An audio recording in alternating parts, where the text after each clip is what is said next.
I'm here today to talk about the 3 S's. And the 3 S's are pretty obvious. It's starting, scaling, and structuring a business. And I've had the really unique privilege of being at Google now for almost 12 years and getting to see how do we start things, how do we scale things. And I have a few observations around what works in that kind of environment, and that's what I'm here to share with you today.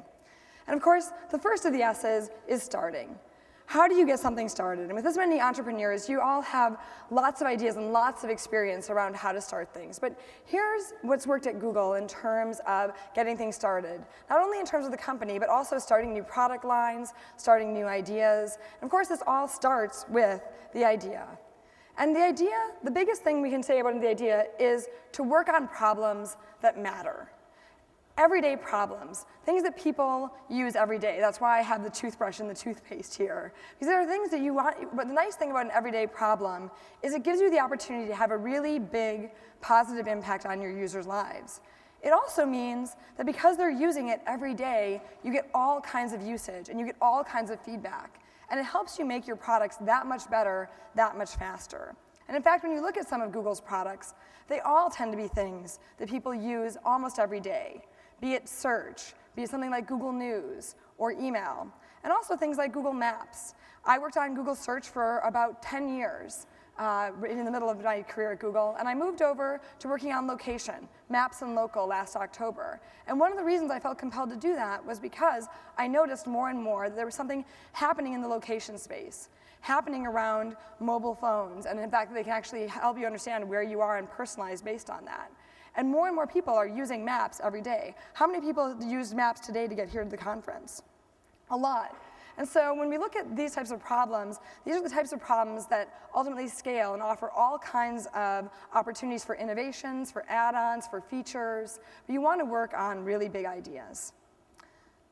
My next observation is, what's the shorthand for the idea? Because you want an idea that's really easy and simple to express.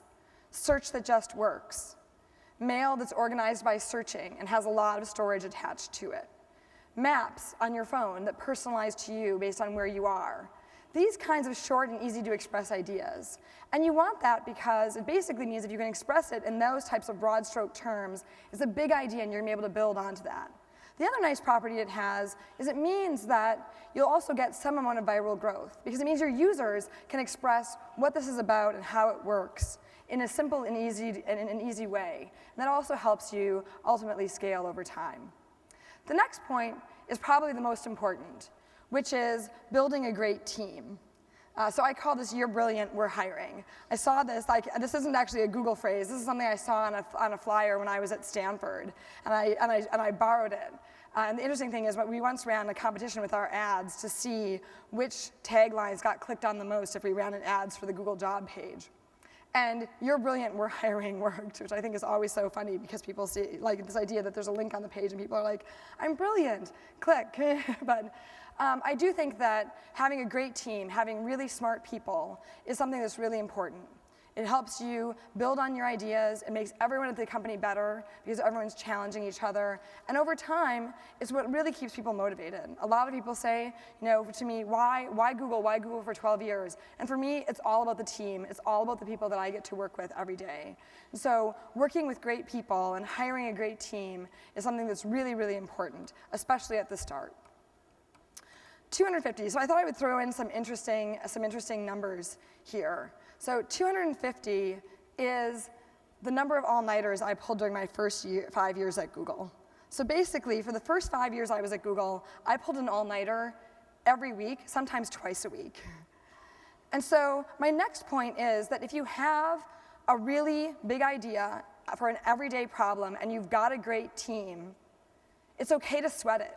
It's going to be a lot of hard work. People really underestimate the amount of execution over time. And I think that one of the things is that people, for example, think that Google just happened.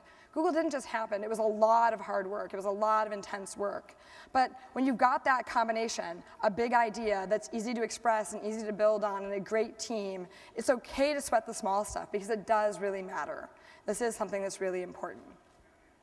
So I thought I would talk a little bit also about structuring. So once you've gotten started, what are some of the ways to think about how to structure a business and what's worked at Google in this regard?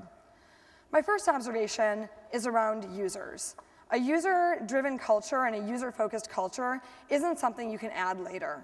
And it isn't something that can be just one person's job. You can't say, okay, the UI designers, they've got users covered, or the engineers, they've got users covered. It's got to be through the whole business, the sales people, the finance people. At Google, the users are everyone's job, and making sure that we really keep that laser focus on users matters. So for example, we've made lots of trade-offs over time. Things like looking at where is the revenue going to come from, and what's good for the business in the long term. In terms of anecdotes, we've had stories, for example, where we launched Google Image Search, and it would have been really easy to make money by putting text ads on it. But we ran a test, and the ads weren't that great, and they weren't that great for the user experience.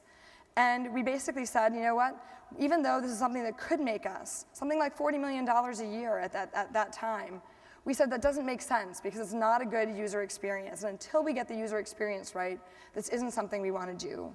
So it's really important to get focused on users early, and getting focused on, and which also allows you to focus on the long term, because that's not something that you can add in later.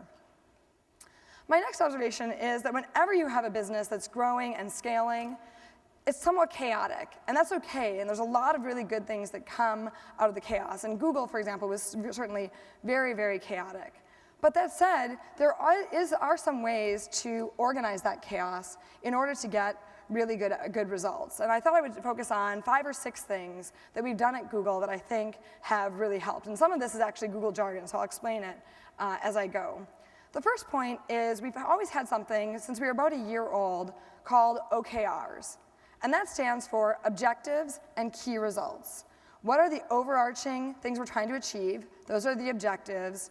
And what are the key results? And key results are always measurable.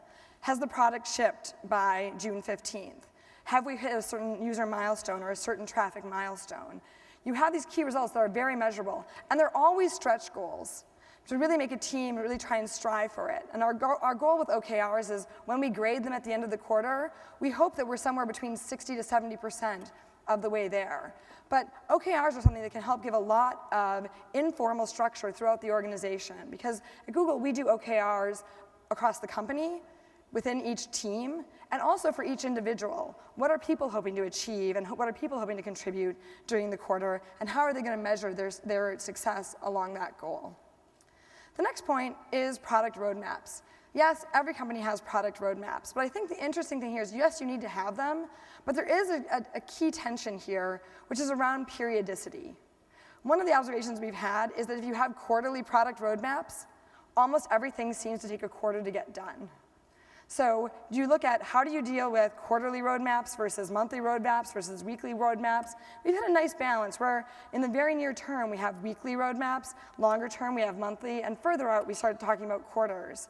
But it's important to recognize how little things like that, the structure of your product roadmaps and what the periodicity is really going to define how fast you're able to move as a company.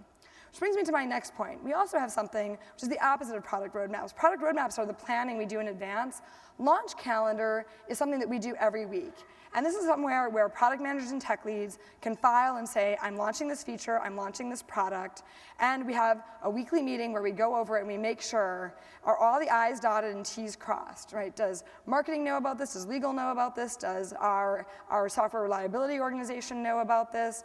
Logging, privacy, are we all set to go? But it's meant to be a very lightweight process that's easy to do every week, in order to keep things moving fast. Because if you have a train that's leaving the station every week, more things get on it. And it is important to move fast, and it is important to ship fast. The next piece that we have is something called Snippets. And Snippets obviously can refer to a lot of things, but in our case, Snippets refer to a Monday morning email. And it's, again, it's a very loose organization, but it's something that really works. On Monday mornings, all Googlers send a 5 to 7 line email, which is a bulleted list of what they did last week. And of course, because we're a search company, we gather up those emails, publish them all onto a web page, and make it searchable.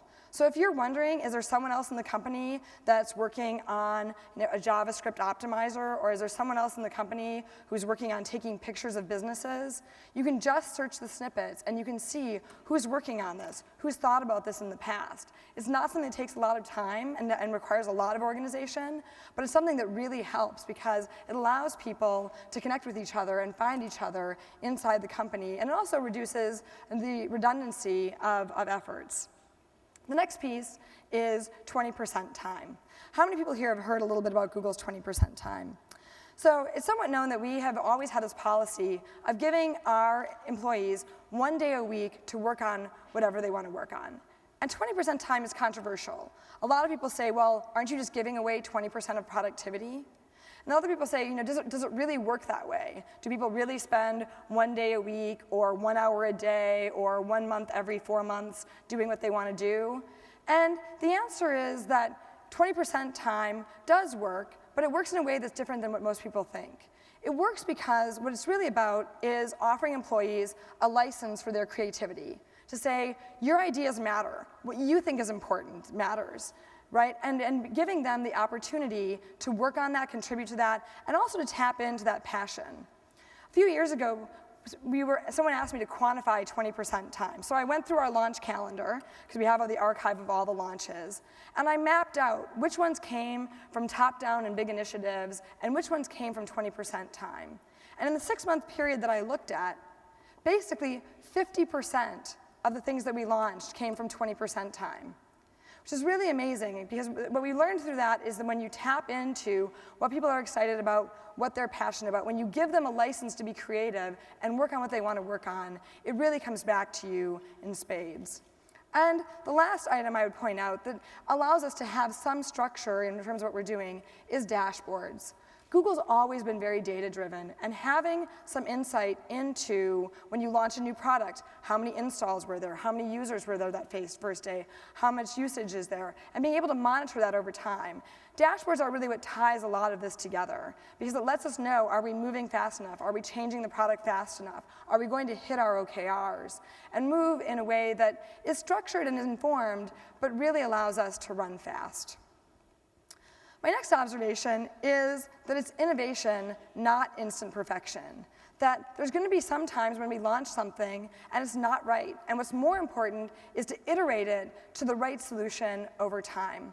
And I call this castle building versus bird walking. And these are two totally legitimate ways to develop products. You just need to know which one you're doing and what the advantages and disadvantages of each of these are. So what I've got here is sort of a diagram of product development as a vector space. So if you imagine that you're starting at this point, and the perfect product that's going to perfectly satisfy the market is over here, what you ultimately want to do is, and if time is what's driving the magnitude of the vector to get you there, what you want to do, of course, is vault right from where you are here to having the perfect wow product on the day that you launch. And there's a couple of ways that you can try and get there. One is you can castle build. You can draw the curtains closed, build, and launch. And if you get it exactly right, you have a worldwide wow. Apple is a great example of a culture that does this. I would argue that Google Chrome, which was developed largely in secret for 2 years, is an example of a castle building product. But the problem with castle building is that if you spend all that time, 2 years, 5 years, building that product, the market might move, or your idea might have changed, and you ultimately shoot off in the wrong direction, at which point in time you have a dud, and you have a dud that you've invested a lot of years in. The other idea here is to build by bird walking, where what you do is you can release your first beta, and it'll probably be directionally right, but it may not be dead on to what the users want, and you can have them pull you back on course. And if you launch early and often, it basically means that you can work your way to the right product over time. One of the examples and anecdotes I like to offer is when we launched Google News, we finished the product on a Thursday, and we decided that we wanted to wait until the next Monday to get our launch out, which left us with the weekend to polish up the product and get ready. And we realized there were a couple of features that were missing from the product, some of which were pretty fundamental, sort by date being one. and search by location being another. And we could probably build those features over the weekend. We had a 6-person team. We all got together. We debated the merits of sort by date. And yes, we were launching so early. We were launching a news product that didn't have sort by date. And search by location. And we couldn't tell. There was a heavy debate. We couldn't tell. Would people rather look for news near them, or would they rather be able to find the freshest news? And we split. We had a 6-person team. We split 3 and 3. After about an hour and a half of debate, I was the lead product manager, and I had to say, and at the time the only product manager, I said, okay guys, we're not going to come to a conclusion. Let's just spend the weekend polishing up the product and get ready for launch on Monday. Let's just not build either feature. So we went through the weekend. We didn't build either feature. We launched on Monday morning. And by noon on Monday, we had 300 emails asking for sort by date. And we had 3 asking for search by location. When you do the launch early and often strategy, your users will pull you back onto course in terms of what they want. And it's okay to birdwalk. As I said, either of these approaches, castle building or birdwalking, they're both perfectly valid ways of building products. You just need to know which one you're doing. Because if you're castle building, the advantage is you've got a chance at having a huge wow, but you're also building without a lot of feedback. If you're birdwalking, you're probably missing out on that chance of having that big wow effect, but you will get lots of feedback that keeps you on course over time. My next observation is be twitchy. And this comes from one of my friends who a few years ago at Google finished a product, and we were chatting, and I said, well, what are you going to do next? And he said, I don't really know. He's like, I think I'm just going to chill out, not work on any one thing for the next little while, just sort of see what hits me, see what strikes me, see what I get inspired by. And 2 weeks later, he burst into my office and just said, this is intolerable. He's like, it's awful to be at Google not working on anything. He's like, because you go to lunch and everyone's working on something and it matters and they're launching something and they're doing something. And you go to meetings, like everyone's doing something. He's like, Google is just not a culture where you can actually just stay and not be doing something. And I think that notion, that fast-moving notion of everyone working on things that inspire them and they're excited by is something that's really great, and it's something that's really, really contagious. And it also feeds into this notion of if you're going to fail at something, fail fast. And if you're being twitchy in terms of your culture and the type of productivity, it means you can try to do a lot of different things, and you can try and do them quickly, see what works, scale those things up, and cut back on other things. And failing fast is a really important thing to do well, especially as a startup. My next point is about openness. And I think that there's openness that happens both internally at the company and externally that makes that makes all the difference. At Google, we've always been really open. As I said, you can search anyone's snippets, and you can figure out who's doing what in the company. You can see all kinds of dashboards. And what that's allowed is because we have really smart people and teams who are working on this, they have access to that kind of information. It ultimately really makes them make good decisions. So we've always tried to be as open as possible because we think it reduces redundancy and ultimately gets better outcomes. The other ways that we think that it's important to be open is externally, largely in the developer space. We had Google I/O this week in San Francisco, and we're really proud of the way we reached out to developers. Early on, Sergey had the observation that he said, look, there's a lot of great developers in the world, and not all of them are going to work at our company. And we've got to figure out how to build tools and how to build things for them that they're excited to work on that help them in their companies. And I think that that's really important because he said, look, if we can do that, we can tap into something that won't only help their companies, but will also help us strengthen our platform and help us improve our platform. And I think that kind of openness is really key and really critical. My last points are all around scaling and ultimately how to think about scale. So 80 is the number of offices that we have worldwide today at Google, which is kind of staggering to me because that's 4 times as many employees as we have when I started. But when you think about scale, one of the things you want to be doing, whether you're small, large, or otherwise, is be thinking about what happens when your company is 10x? What happens when it's 100x? What happens when your usage is 1,000 times what it is today? A few years ago, I had a colleague, Mario, who was moving to Europe. We were about 5,000 people at the time, and I went to Zurich to see Mario, and we went to lunch, and I said, Mario, I'm so glad that you're moving to Zurich, because it was just getting crazy. I've got people all over the world, like in Zurich, in Bangalore, India. I'm doing VCs at all hours of the day, trying to keep up with everyone on my team because it's so distributed. It's just so great that you're here and are going to be able to manage some of the folks here in Europe. And he said, Marissa, I'm happy to be here too, and I'm really happy that I can help out, but you're being incredibly short-sighted. And I said, what do you mean? And he said, well, look, today we're a 5,000 person company. He's like, do you think that Google will ever be a 50,000 person company? And I said, I don't know. Obviously, if we're a big success someday, we probably will be. That would be a good outcome.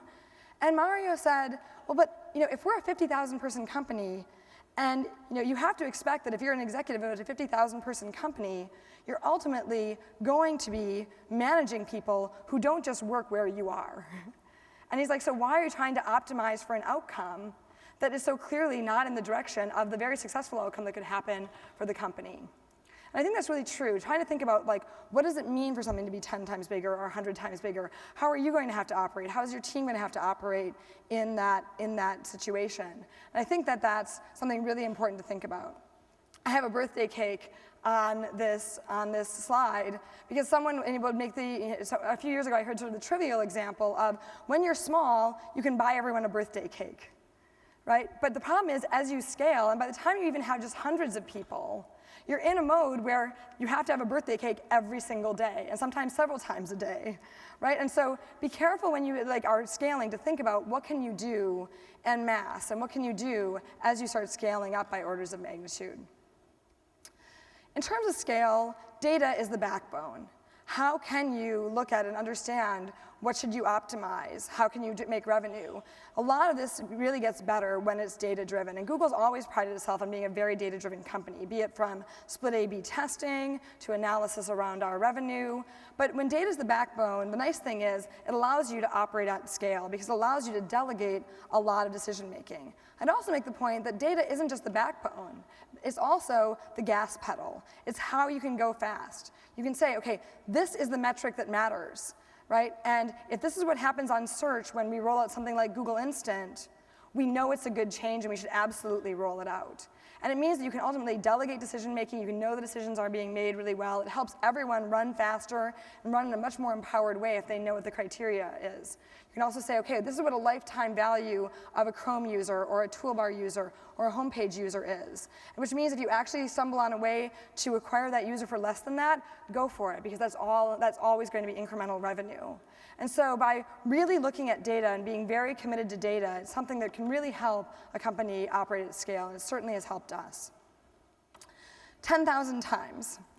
So 10,000 times is how much our index has grown since the day that I started at Google. And 10,000 times is also how much our users and our user traffic has scaled since I've been at Google. So the really remarkable thing that has struck me through all these years is if you think of the Google search engine as an actual engine, it's something that did this small amount of work in 1999 and today does 10,000 times 10,000, or rather 100 million times as much work as it did back in 1999. Now, obviously, I can't even show that on the slide. You can imagine that we zoomed out. But thinking about how to scale technically, yes, there's lots of shortcuts you can take, but if you actually had to support 100 times more traffic or 1,000 times more traffic, how can you ultimately do that? And what types of trade-offs do you need to make technically? What kinds of platforms, infrastructure, coding systems do you need in order to operate at that kind of scale? And of course, this is just search. This doesn't actually count in Gmail and Maps and many of the other products that we've added over the years. And because of those additions, today, Google acts almost like 1,000 startups. And it's important when you're operating at that kind of scale to really think about how to empower small teams. How can they make decisions? How can they run fast? Giving people big and exciting ideas that they can employ their creative license on. And of course, this also brings us to the fourth and fifth S's in the equation. Because yes, they're starting, and they're structuring, and they're scaling, but that's really what ultimately creates a successful startup. And so I hope that these observations that I have from my time at Google help all of you. And with that, I'm able to take some questions from the audience. Thank you.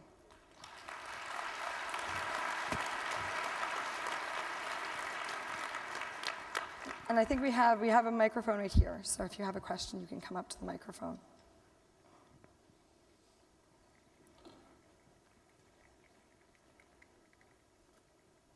You're welcome to ask about my presentation or anything you want to know about Google. So.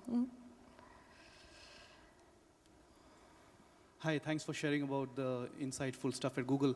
What are your thoughts on the Facebook threat from multiple perspectives? And is there a partnership or what's happening? I think that we all view that social is going to be a very important part of any internet business.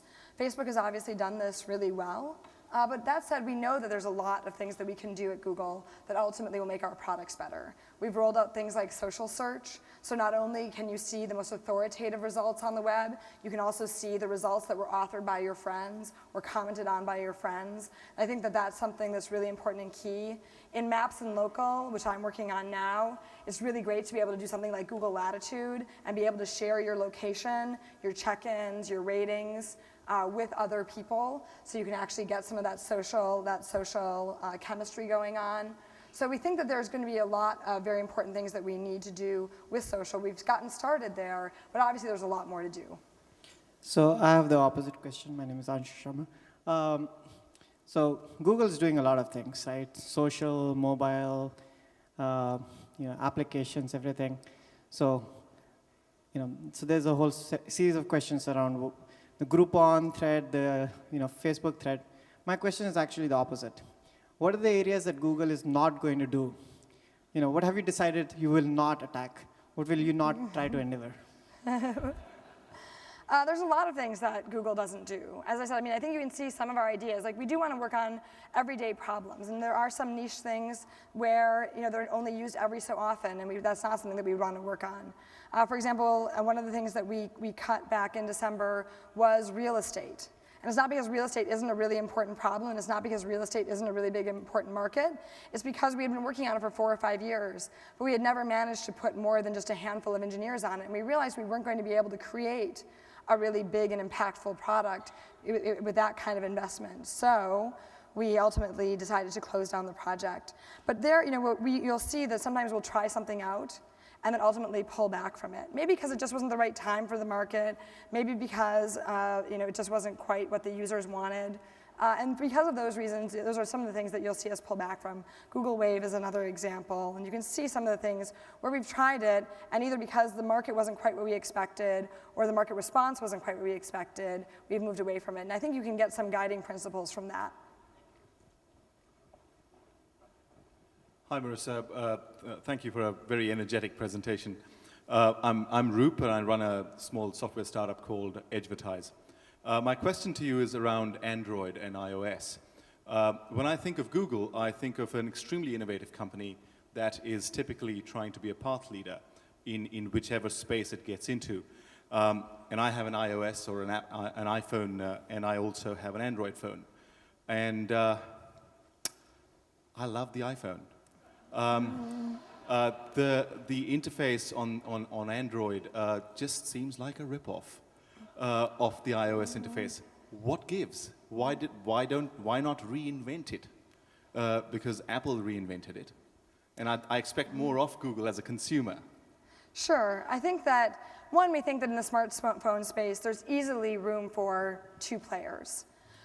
Secondly, we think that it's important that there is a platform that is open. Because yes, well, you can actually build in many ways a rich ecosystem, but a very closed ecosystem by controlling both the software and the hardware. But if you can take the software and scale that to any number of carriers, any number of manufacturers, any number of devices, we think there's a lot of power in that. And certainly there's some things that we feel that we are doing that are very innovative on the Android platform. Maps, of course, is really one of them. And I think that when you look at the Android platform, there's just a huge potential there to tap into that openness, tap into the multitude of devices. And of course, there will be some elements where users just come to expect it. So there will be some commonalities always across the platforms. But we're each going to try and innovate in our own ways And for us, one of the core innovations is that openness and is the ability to spread the operating system to many more devices in many more countries with many more carriers. So are we going to see a Windows versus Mac-like environment again?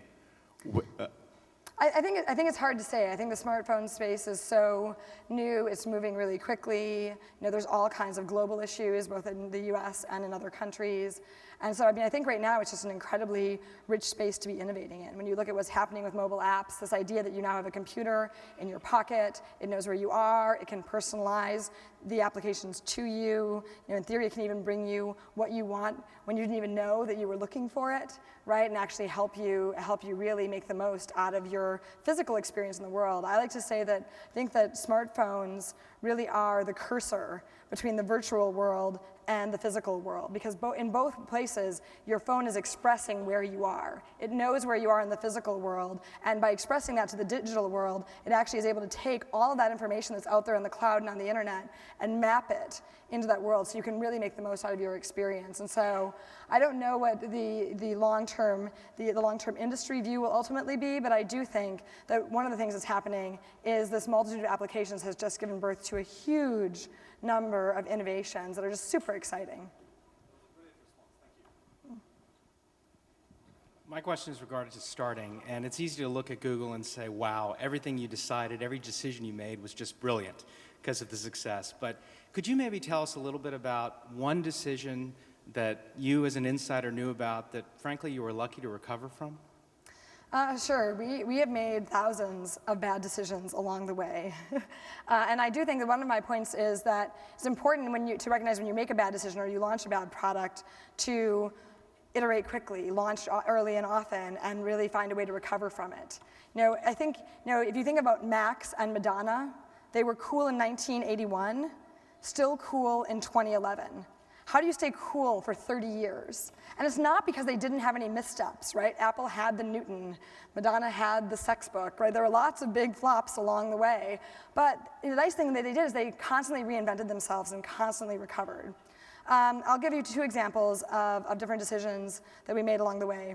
One was we acquired a company called Deja News, which was the backbone for Google Groups. So it basically had an archive of all Usenet content. And we bought it in such a hurry that when we brought it up on launch day, one, we timed the launch as badly as you could possibly time it. We timed it at 8 a.m. Pacific on a Monday morning, which meant 11 a.m. New York time. So everyone was happy, clicking around the Deja site, posting, reading their groups, and then suddenly that page went away and was replaced with a press release that said, Google has bought Deja News. And because we had bought it so quickly, all you could do was search groups.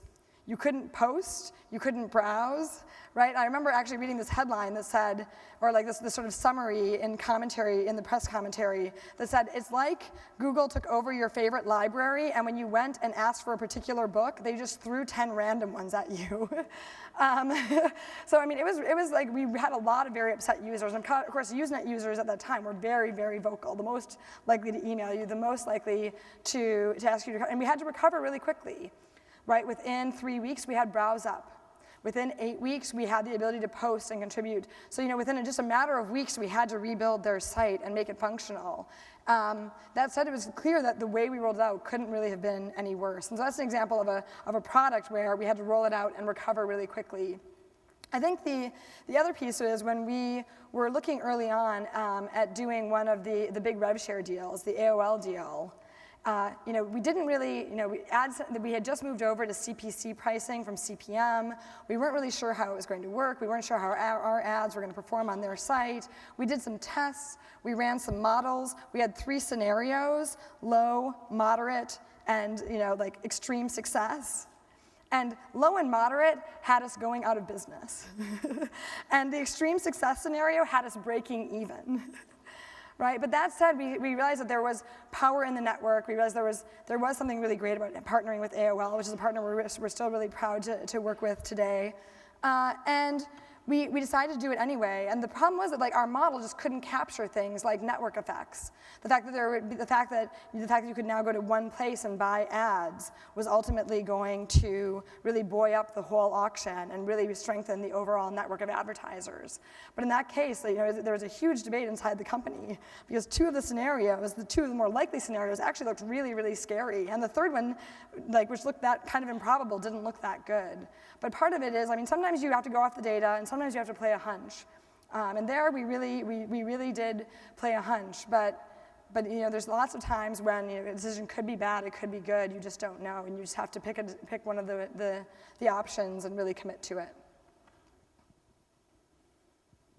Hi. So we have a startup in the location space. So my question is, what are the trends you see in the mobile and location space? And to be specific, how do you see Google's participation in that space?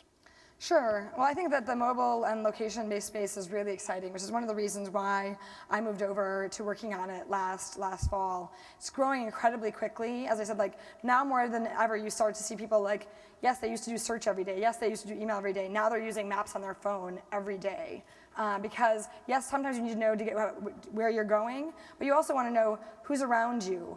What businesses are around you that you would like? Is there a good place to stop for dinner nearby? All of those types of things. And to the degree that we can take maps and personalize them, basically say, look, what's the map that makes sense for this user right now? Can we tell them where their friends are in Google Latitude? Can we recommend places? We had launched a feature called Hotpot that was a big success. It allowed people to rate businesses, and then we gave them personalized recommendations back. In the first 5 months, we actually had more than 5 million ratings come in from users. So we've rolled that up into Google Places, and you can now use this on the Google Places app, but it really tries to personalize this understanding of the space around you. So those are the types of things that we're really interested in. How can we personalize maps and make it even more useful? Today, Google Maps for mobile has 150 million mobile users. And the mobile trend for maps is just off like a rocket. We announced at South by Southwest back in March that 40% of our maps traffic was on the phone, with only 60% being on desktop. And now we're in a situation where on the weekends we actually get more traffic from mobile phones than we get from desktop overall. And obviously once that crossover happens, it's never going to go back, right?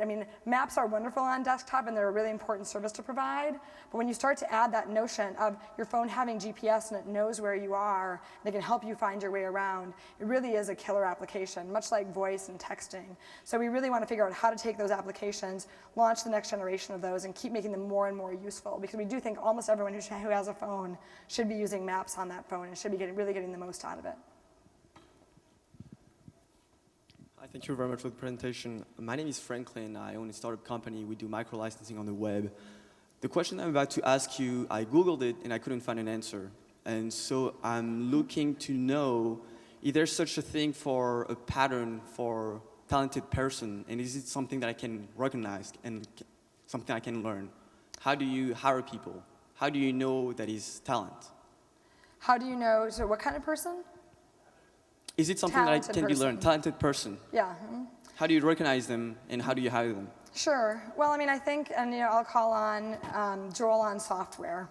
Because interestingly, when you're starting out as an entrepreneur and when Google was really small, one of the things that happens is you're hiring the first lawyer and you're hiring the first PR person, you're hiring the first person who's going to do mergers and acquisitions. So one of the things that happens is people ask you to interview people who don't have any of the same skills as you and they don't do anything that you do. So people, for example, we would all be asked to do this. They had this interesting interview training, but it had to be this very general interview training. Where it could work for any function. So they pulled all of Google together and they said, okay, here's how we're going to do interviewing. But of course, we couldn't go through coding questions because it wasn't just about engineers, and we couldn't go through just PR questions because it wasn't about PR. And they said, what should you look for? You should look for 2 things. Smart, gets things done. And you should have a very good vibe on both of those. Right? So you want smart people because if you have smart people who can't get things done, that's a problem. And if you have people who get things done but aren't very smart, they do the wrong things. So you really need to have both of those. And it is true. If you a lot of times you're sitting there in an interview and you're like, well, look, we're having an interesting conversation, but I'm just not getting the vibe that this person really executes and works really hard. A lot of times if you get into a quandary in an interview and you're wondering sort of what to think, one of the things to think about is someone who's smart and gets things done, because that's something that works across almost all kinds of people. The other piece that came from one of my bosses along the way, Urs Hosea, one of our SVPs of engineering, and he basically said, doing an interview is a job, and what we're doing is we're sending you into that room to have an opinion and to come out with an opinion. We've always had a grading scale at Google based almost on debate positions. I designed the scale way back in the day, and I was a high school debater. But basically, it goes from 1 to 4. 1 means I don't want to hire this person. I'm willing to argue why not. So you take a role of are you an arguer, are you the person who's going to be convinced? 2 is I don't want to hire this person, but I probably could be convinced. 3 is I want to hire them, but I could be convinced otherwise. And 4 is I want to hire them, and I'm willing to argue why.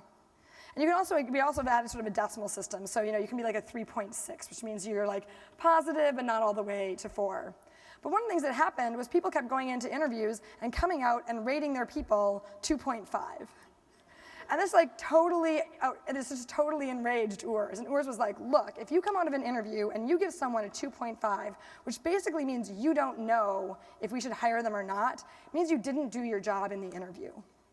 Right? So I do think that one of the things, it's your job to form an opinion and decide, is this person going to be a good addition to the team or not? And so I think it's hard to talk about broadly all kinds of hiring in a company, but I would say look for people who are smart and get things done, and make sure that when you walk out of an interview, you have an opinion. And I think I can take one more question. Hi. What are Google's strongest weapons in conquering social, and how does Slides acquisition play into that? I think that we have actually, as I said, we have a lot of different places where we can bring social into the experience and where we know it's going to help. We've had a really nice response to social search. With Latitude, we've had now more than 10 million users who are sharing their real-time location in some way.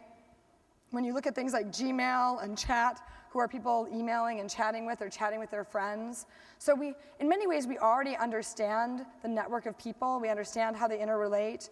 And we also understand lots of places where we can put them into our products. And so now it's a matter of really taking that, doing the work, and getting the social layer into all of these different products and really strengthening it.